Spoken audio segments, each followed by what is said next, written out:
ಕರ್ನಾಟಕ ರಾಜ್ಯ ಸಹಕಾರ ಮಹಾಮಂಡಲ ನಿಗಮಿತ ಬೆಂಗಳೂರು, ಉಡುಪಿ ಜಿಲ್ಲಾ ಸಹಕಾರಿ ಯೂನಿಯನ್, ಉಡುಪಿ ಹಾಗೂ ಸಹಕಾರ ಇಲಾಖೆಯವರ ಸಂಯುಕ್ತ ಆಶ್ರಯದಲ್ಲಿ ಉಡುಪಿ, ಕಾಪು ಹಾಗೂ ಬ್ರಹ್ಮಾವರ ತಾಲೂಕಿನ ಹಾಲು ಉತ್ಪಾದಕರ ಸಹಕಾರ ಸಂಘಗಳ ಅಧ್ಯಕ್ಷರು ಮತ್ತು ಮುಖ್ಯ ಕಾರ್ಯನಿರ್ವಾಹಕರಿಗೆ ಉಡುಪಿ ಬಡಗಬೆಟ್ಟು ಕ್ರೆಡಿಟ್ ಕೋಆಪರೇಟಿವ್ ಸೊಸೈಟಿಯ ಜಗನ್ನಾಥ ಸಭಾಭವನದಲ್ಲಿ ಹಮ್ಮಿಕೊಂಡ ಜಿಲ್ಲಾ ಮಟ್ಟದ ವಿಶೇಷ ತರಬೇತಿ ಕಾರ್ಯಕ್ರಮವನ್ನು ಆಯೋಜಿಸಲಾಗಿದೆ.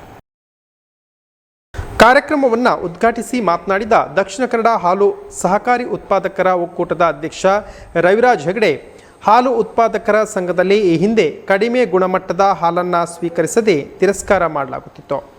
ಮುಂದಿನ ಹಂತದಲ್ಲಿ ಕಡಿಮೆ ಗುಣಮಟ್ಟದ ಹಾಲನ್ನು ಕೂಡ ಸ್ವೀಕರಿಸಲು ಸಂಘದಲ್ಲಿ ಅವಕಾಶ ಕಲ್ಪಿಸಲಾಗಿದೆ. ಆದರೆ ಅವರಿಗೆ ಸರ್ಕಾರದ ₹5 ಅನುದಾನ ಇರುವುದಿಲ್ಲ ಹಾಗೂ ದರದಲ್ಲಿಯೂ ವ್ಯತ್ಯಾಸ ಇರ್ತದೆ. ಹಾಲಿನ ಗುಣಮಟ್ಟವನ್ನು ವೃದ್ಧಿಸುವ ಒತ್ತಡ ಸಂಘದ ಸದಸ್ಯರ ಮೇಲೆಯೂ ಇರ್ತದೆ. ಉತ್ತಮ ಗುಣಮಟ್ಟದ ಹಾಲು ಸಂಗ್ರಹದಲ್ಲಿ ಬೆಂಗಳೂರು ಮತ್ತು ತುಮಕೂರಿನವರು ನಮ್ಮನ್ನು ಮೀರಿ ಹೋಗುತ್ತಿದ್ದಾರೆ.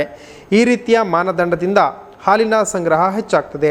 ಆಗ ಮಾತ್ರ ಸಂಘದ ಬೆಳವಣಿಗೆ ಕಾಣಲು ಸಾಧ್ಯ ಎಂದರು. ಹೈನುಗಾರರಿಗೆ ಉತ್ತೇಜನ ನೀಡುವ ಉದ್ದೇಶದಿಂದ ಮೇ ತಿಂಗಳ ಅಂತ್ಯದವರೆಗೆ ಪ್ರತಿ ಲೀಟರ್ ಹಾಲಿಗೆ ₹1 ಹೆಚ್ಚುವರಿ ಪ್ರೋತ್ಸಾಹಧನ ನೀಡಲು ಆಡಳಿತ ಮಂಡಳಿ ನಿರ್ಧರಿಸಿದೆ. ಹೈನುಗಾರಿಕೆ ಮಾಡುವವರಿಗೆ ಹೆಚ್ಚುವರಿ ಸಹಕಾರ ನೀಡುವ ಉದ್ದೇಶದಿಂದ ಲಾಭ ಕಡಿಮೆಯಾದರೂ ಪರವಾಗಿಲ್ಲ. ಈ ವರ್ಷ ಲಾಭ ಹಿಂದಿನ ವರ್ಷದಷ್ಟು ಇರುವುದಿಲ್ಲ. %12 ಡಿವಿಡೆಂಡ್ ಕೊಟ್ಟರೂ ತೊಂದರೆ ಇಲ್ಲ. ರೈತರಿಗೆ ಅನುಕೂಲ ಮಾಡುವ ಉದ್ದೇಶದಿಂದ ಮೇ ತಿಂಗಳ ಅಂತ್ಯದವರೆಗೆ ಸುಮಾರು ₹4 ಕೋಟಿ ಮೊತ್ತದ ವಿಶೇಷ ಪ್ರೋತ್ಸಾಹಧನ ನೀಡಲಾಗುವುದೆಂದು ಭರವಸೆ ನೀಡಿದರು.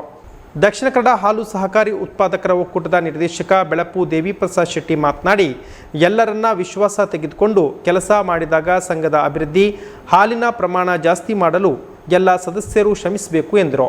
ಸಮಾರಂಭದ ಅಧ್ಯಕ್ಷತೆ ವಹಿಸಿದ್ದ ಉಡುಪಿ ಜಿಲ್ಲಾ ಸಹಕಾರಿ ಯೂನಿಯನ್ನ ಅಧ್ಯಕ್ಷ ಬಿ ಜಯಕರ್ ಶೆಟ್ಟಿ ಇಂದ್ರಾಳಿ ಮಾತನಾಡಿ, ಹಾಲು ಉತ್ಪಾದಕರ ಸಂಘಗಳಿಗೆ ಹಾಲಿನ ಜೊತೆ ವಿವಿಧೋದ್ದೇಶ ಕಾರ್ಯಕ್ರಮಗಳನ್ನು ಮಾಡಲು ಸರ್ಕಾರ ಅವಕಾಶ ಕಲ್ಪಿಸಿಕೊಟ್ಟಿದೆ. ಆ ನಿಟ್ಟಿನಲ್ಲಿ ಸಂಘಗಳು ಕಾರ್ಯೋನ್ಮುಖವಾಗಬೇಕು ಎಂದರು. 30ರವರೆಗೆ ಅಂತ್ಯದವರೆಗೆ ನಮ್ಮ ನಿರ್ದೇಶಕ ಮಂಡಳಿ ಕೊಡೋದು ಅಂತ ಹೇಳ್ಕೊಂಡು ನಾವು ಈಗಾಗಲೇ ಘೋಷಣೆ ಮಾಡಿದ್ದೇವೆ. ಅದಕ್ಕೋಸ್ಕರ ಅದರಿಂದ ದೊಡ್ಡದಲ್ಲದಿದ್ರು ದೊಡ್ಡ ಮೊತ್ತ ಅಂತಲ್ಲ, ಆದರೆ ಒಂದು ಯಾರೋ ನಾನು 200 ಲೀಟರ್ ಹಾಕ್ತೇನೆ ಅಂತ ಹೇಳಿದ್ರು. ಒಬ್ಬರು 200 ಲೀಟರ್ ಹಾಕುವುದಾದ್ರೆ ದಿವಸಕ್ಕೆ 200 ಅಂತ ಹೇಳಿದ್ರೆ ಅದು ಒಂದು ತಿಂಗಳಲ್ಲಿ ₹6,000. ದೇವೇಣ್ಣ 250 ಹಾಕ್ತಾರ, 300 ಹಾಕ್ತಾರ ಗೊತ್ತಿಲ್ಲ. ಅವರಿಗೆ ಕೂಡ ಒಂದು 6,000-7,000-8,000 ತಿಂಗಳಿಗೆ ಜಾಸ್ತಿ ಬರುತ್ತೆ. ಅದು 1-2 ಲೀಟರ್ ಹಾಕುವಾಗ ದೊಡ್ಡ ವ್ಯತ್ಯಾಸ ಬರಲಿಕ್ಕಿಲ್ಲ. ಅವರು ಈ ಬಗ್ಗೆ ಆಲೋಚನೆಯೂ ಮಾಡುವುದಿಲ್ಲ. ಮನೆಯಲ್ಲಿ 1-2 ಹಸು ಇದ್ದವರು ₹1 ಇರಲಿ, ₹2 ಇರಲಿ, ಅದು ₹1 ಕಡಿಮೆ ಆಗಲಿ, ಹೆಚ್ಚಾದ ಬಗ್ಗೆ ವಾದರಿಸಲು ಇರುವುದಿಲ್ಲ. പക്ഷെ ಅಂಥವ್ರು ತುಂಬ ಜನ, ಅದು ಒಳ್ಳೇದು, ಅಂಥವ್ರು ಒಳ್ಳೇದೇ. ಯಾಕಂದ್ರೆ ಅವರು ನಮಗೋಸ್ಕರ ಅಲ್ಲ, ಅವರಿಗೋಸ್ಕರ ಹಾಲಿಗೆ ಹೈನುಗಾರಿಕೆ ಮಾಡ್ತಾರೆ, ಮನೆಗೋಸ್ಕರ ಹಾಲು ಮಾಡ್ತಾರೆ, ಹೆಚ್ಚುವರಿ ಇಂಥ ಹಾಲನ್ನು ಕೊಡ್ತಾ ಇರ್ತಾರೆ. ನಮ್ಗೆ ಭಯ ಏನಂದ್ರೆ, ನಾವು ₹1 ಕೊಡ್ತೇವೆ ಅಂತ ಹೇಳಿದ ಕೂಡಲೇ ಕರ್ನಾಟಕ ಮಹಾಮಂಡಳಿಯಲ್ಲಿ ಎಲ್ಲ ಒಕ್ಕೂಟಗಳ MDಗಳ ಒಂದು PCM ಅಂತ ಇದೆ, ವೇತನ, ಅದರೊಂದಿಗೆ ಸಂಸ್ಥೆ ಲಾಭದಾಯಕವಾಗಿ ಮಾಡುವಂತ ಒಂದು ರೂಪುರೇಖೆಗಳನ್ನು ಮುಂದಿನ ದಿನಗಳಲ್ಲಿ ನಾವೆಲ್ಲ ಸಹಕಾರಿಗಳು ಸೇರಿಕೊಂಡು ಸಿದ್ಧಪಡಿಸೋಣ. ಅದರೊಂದಿಗೆ ಇವತ್ತು ಮರಳುಪಟ್ಟವರಿದ್ದಾರೆ, ಇನ್ನೇನು ನಿಮ್ಮ ಇಲಾಖೆಯಿಂದ ನಿವೃತ್ತಿಗೊಂಡವರು ಈಗ ಬರ್ತಾ ಇದ್ದಾರೆ. ದಯವಿಟ್ಟು ನಾನು ವಿನಂತಿ ಮಾಡುತ್ತಿದ್ದೆ, ಇವತ್ತು ಶಿಬಿರಾರ್ಥಿಗಳಲ್ಲಿ ಏನು ನೀವು ಸಂಪನ್ಮೂಲ ವ್ಯಕ್ತಿಗಳು ಮಾಹಿತಿ ಕೊಡ್ತಾರೆ, ಅದನ್ನು ದಯವಿಟ್ಟು ನಮ್ಮ ಜೀವನದಲ್ಲಿ ಅಳವಡಿಸಿಕೊಳ್ಳಿ. ನಿಮ್ಮ ಸಂಸ್ಥೆಯ ಸಿಬ್ಬಂದಿಯವರಿಗೆ ನೀವು ಇವತ್ತು ಪಡ್ಕೊಂಡ ಮಾಹಿತಿಯನ್ನು ಅದನ್ನು ರವಾನಿಸಿ. ಯಾಕಂದ್ರೆ ಒಂದು ಟೀಮ್ ಕೇವಲ ಮುಖ್ಯ ಕಾರ್ಯನಿರ್ವಹಣಾಧಿಕಾರಿ ಮಾತ್ರ ಅಲ್ಲ, ಅಧ್ಯಕ್ಷರು ಮಾತ್ರ ಅಲ್ಲ, ಅಧ್ಯಕ್ಷರೊಂದಿಗೆ ಎಲ್ಲ ಆಡಳಿತ ಮಂಡಳಿ ಸದಸ್ಯರು, ಮುಖ್ಯ ಕಾರ್ಯನಿರ್ವಹಣಾಧಿಕಾರಿಗಳಿಗೆ ಸಿಬ್ಬಂದಿ ವರ್ಗ ಇವತ್ತು ಏನು ತರಬೇತಿ ಕೊಡ್ತಾರೆ, ಏನು ಮಾಹಿತಿ ಕೊಡ್ತಾರೆ ಸಂಪನ್ಮೂಲ ವ್ಯಕ್ತಿಗಳು, ಅದನ್ನು ನಮ್ಮ ದಿನನಿತ್ಯದ ವ್ಯಾವಹಾರಿಕ ಜೀವನದಲ್ಲಿ ಅಳವಡಿಸಿಕೊಂಡು ಕಾಲಕಾಲಕ್ಕೆ ಆಗುವ ತಿದ್ದುಪಡಿಗಳಿರ್ಬೋದು, ನಿಮ್ಮ ಸಂಘದ ಉಪನಿಬಂಧನೆ ಇರ್ಬೋದು, ನಿಮ್ಮ ಒಕ್ಕೂಟ ನೀಡುವಂತಹ ಕೆಲವು ಆದೇಶಗಳಿರ್ಬೋದು, ಅದನ್ನು ಪರಿಪಾಲನೆ ಮಾಡುವುದರ ಮುಖಾಂತರ ಒಂದು ಸೂಕ್ತವಾದ ಸಹಕಾರಿ ಕ್ಷೇತ್ರವನ್ನು, ಸಹಕಾರಿ ಬೆಳವಣಿಗೆಯನ್ನು ನಾವೆಲ್ಲ ಒಟ್ಟು ಸೇರಿಸಿಕೊಂಡು ಅದನ್ನು ಬಲಪಡಿಸೋಣ ಅಂತ ಹೇಳುತ್ತಾ, ಇನ್ನೊಂದು ವಿನಂತಿ, ನಮ್ಮ ಕರ್ನಾಟಕ ರಾಜ್ಯ ಸಹಕಾರ ಮಹಾಮಂಡಲ ವಾರಕ್ಕೆ ಒಂದು ಸಲ ಸಹಕಾರ ಪತ್ರಿಕೆ ನೀಡ್ತಾ ಇದೆ.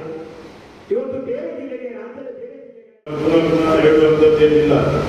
ಯಾಕಂತ ಹೇಳಿದ್ರೆ ನಮ್ಮದು ಉದ್ದೇಶ ಒಂದೇ, ನಮ್ಮ ಹೈನುಗಾರರಿಗೆ ಏನಾದರೂ ಮುಖದಲ್ಲಿ ಒಂದು ಮಂದಾಸ ಬೀರುವುದರಿಂದಲೇ ಆಗಬೇಕು.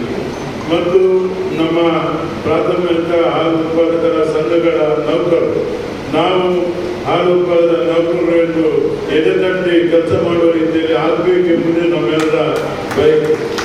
ಅದಕ್ಕಾಗಿ ನಾವು ಪರಿಶ್ರಮ ಪ್ರಾಮಾಣಿಕವಾಗಿ ಎಲ್ಲರೂ ಯಾರು ಅವರು ಇವರ ಅಧ್ಯಕ್ಷರ ನೇತೃತ್ವದ ಎಲ್ಲರೂ ನಮ್ಮ ಒಕ್ಕೂಟ ಯಾವ ರೀತಿ ಇದೆ ಅಂತ ಹೇಳಿದರೆ ಒಂದು ಯಾವುದೇ ನಿರ್ಣಯವನ್ನು ಕೈಗೊಂಡಾಗ ಅದಕ್ಕೆ ವಿರೋಧವನ್ನು ಬರದಲ್ಲಿ ಇಲ್ಲ. ಎಲ್ಲರೂ ಕೂಡ ಸಹಮತದಿಂದ ಅದನ್ನು ಚರ್ಚಿಸಿ ಸಾಧಕ ಬಾಧಕಗಳ ಬಗ್ಗೆ ಚರ್ಚಿಸಿ ಮುಂದಿನ ರೀತಿ ಅದರ ಮೇಲೆ ಪರಿಣಾಮ ಬೀರಬಹುದು ಎಂಬುದನ್ನು ಕೂಡ ಅವಲೋಕಿಸಿ ನಾವು ನಿರ್ಧಾರವನ್ನು ಕೈಗೊಳ್ತೇವೆ. ಹೈನುಗಾರರು ಬಹಳ ಸಂಕಷ್ಟದ, ನಾನು ಒಬ್ಬ ಹೈನುಗಾರ ಯಾವ ರೀತಿ ಕಷ್ಟಪಡ್ತಾ ಇದ್ದಾರೆ. ಹೈನುಗಾರ ದಿನ ಇಡೀ ಕೆಲಸ ಮಾಡಬೇಕಾದ್ರೆ ಬೇರೆ ಎಲ್ಲಾದರೆ ರೈತರ ಗದ್ದೆಯಲ್ಲಾದರೆ ಬೆಳಿಗ್ಗೆ ಒಂದು ಬೇಗ ಹೋಗಿ ನೀರು ಕರೆದು ಸ್ವಲ್ಪ ಎಲ್ಲ ನೋಡಿ ಗೊಬ್ಬರ ಸ್ವಲ್ಪ ಹಾಕಿ ಸ್ವಲ್ಪ ಬಂದು ರೆಸ್ಟ್ ಮಾಡಿ ಪುನಃ ಮತ್ತೆ